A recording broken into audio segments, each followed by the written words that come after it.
नमस्कार मित्रांनो, माझ्या चॅनलमध्ये तुमच्या सगळ्यांचं स्वागत आहे. तर आज मी चाललो आहे अहिरवाडा येथे. अहिरवाडा हे गाव आर्वी तालुक्यामध्ये येतं. मी आर्वीहून आपल्या बाईकने जाणार आहे. तर मी आता आपल्या बाईकवर बसून जात आहे. सर्वात पहिले आपण इथे मोजूयात की ते किती दूर आहे, काय याची मला अंदाजा नाही आहे. तरी जवळपास 10 ते 12 किलोमीटर इथून आहे ते. तर आपण गाडीवर मीटर पहिलं 0मधून सेट करून घेऊ. म्हणजे आपल्याला चेक पण करायचं आहे की ते गाव किती दूर आहे. तर चला मग गाडीने मस्त मी निघालो आहे अमरावती रोडवर. पुढे चालून आपल्याला एक वेगळा असा रस्ता मिळेल, तिकडून आपल्याला अहिरवाडा येथे जायचं आहे. तर हीच ती कमान आहे. याच्यानंतर आपण आतमध्ये जाऊया. आतमध्ये थोडं दूर गेल्यावर असे काळे काळे शेत दिसत आहे. इकडे तर प्रामुख्याने कापूस पीक लावलं जाते. तरी मस्त हिरवळीच्या अशा वनामधून आपण जाते.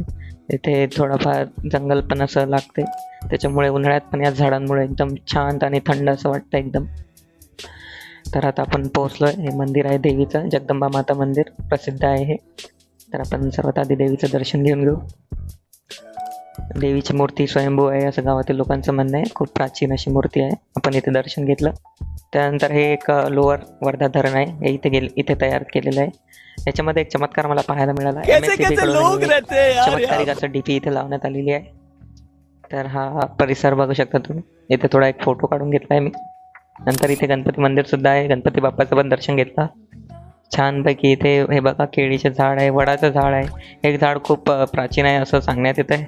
पण जास्त मोठं काही झालेलं नाही, पण याच्या खाली एकदम बसलं तर एक नंबर असं थंड वाटतं आहे. उन्हाळ्याची काही चाहूल येथे लागत नाही. खूप शांत वातावरण आहे इथे. थोडा वेळ मी आता आराम करणार आहे. आराम झाला आहे मित्रांनो. आता मी माझ्या घरी राहायला निघालेलो आहे. तरी आपल्या गाडीवर बसून आता मी घरी जाणार आहे. तरी माझ्या व्हिडिओला लाईक शेअर करा. धन्यवाद.